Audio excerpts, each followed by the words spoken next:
মেয়ে হয়ে জন্ম নিয়েছি আর সাজগোজ করব না, এটা কি হয় বলো? আমি কিন্তু সাজগোজ করতে ভীষণই পছন্দ করি। যদিও ছোটোবেলায় সাজুগুজু করতাম না, এখন কিন্তু ভীষণ পছন্দ করি সাজুগুজু করতে। দেখো স্ক্রিনে একটা হার দেখতে পাচ্ছ, এই হারটা আমি অনেক দিন আগে আমার খুব পছন্দ হয়েছিল।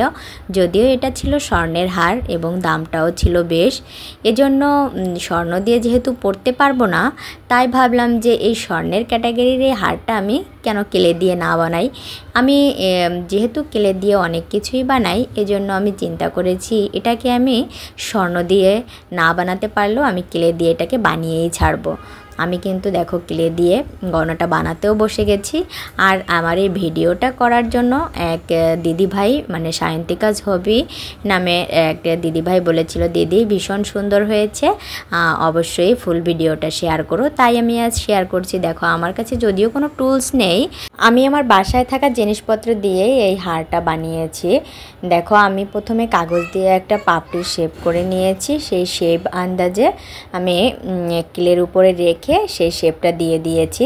কিছু পাপড়ি তৈরি করেছি, আর এই পাপড়িতে একদম রিয়েলিটি করার জন্য আমি কিছু দাগ দাগ দিয়ে দিয়েছি, যাতে এটাকে দেখতে বেশ সুন্দর লাগে। আর নিচে দেখছো আমি একটা টিস্যু পেপার দিয়ে মুড়ে নিচে দিয়ে দিয়েছি। এটার কারণে আমার ফুলটা পাপড়িটা একটু কোঁকড়ানো কোঁকড়ানো হবে, একদম রিয়েলিস্টিক লাগবে দেখতে। আর আমি দেখো একটা সেফটিন দিয়ে আমি কিছু ছিদ্র কেটে নিচ্ছি, যা কারণ শুকিয়ে গেলে আর এটাকে ছিদ্র করা যাবে না। আমি এখানে টার্সেল বসানোর জন্য ছিদ্রগুলো করে নিয়েছি।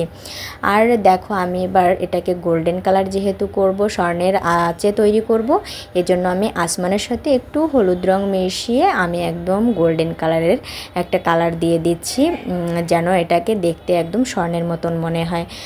বলো, একটা কথাই তো আছে, দুধের স্বাদ ঘোল দিয়ে মেটানো, বিষয়টা ঠিক সে তেমনই হয়েছে। যাই হোক, দেখো আমার রং করা শেষ। আর আমি দেখো এখানে কয়েকটা ঝুল দেওয়ার জন্য আমি আর কয়েকটা পাপড়ি তৈরি করে নিয়েছি।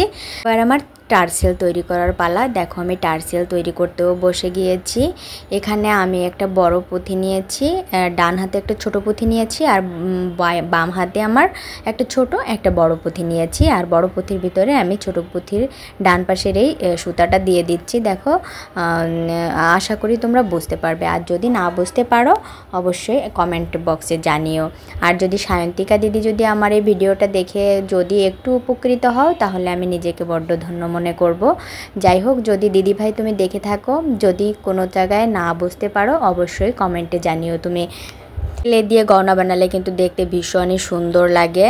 আমি কিন্তু একটা একটা করে দেখো আমার টার্সেলটা অনেক বড় তৈরি করে ফেলেছি, একটু বড় হয়ে গিয়েছিল, পরে আমি আবার খুলে নিয়েছি। দেখো এটা হচ্ছে আমার গলার হারটার ফাইনাল লুক। কেমন হয়েছে অবশ্যই তোমরা জানিও। ভালো থেকো, সুস্থ থেকো, বাই বাই, টাটা।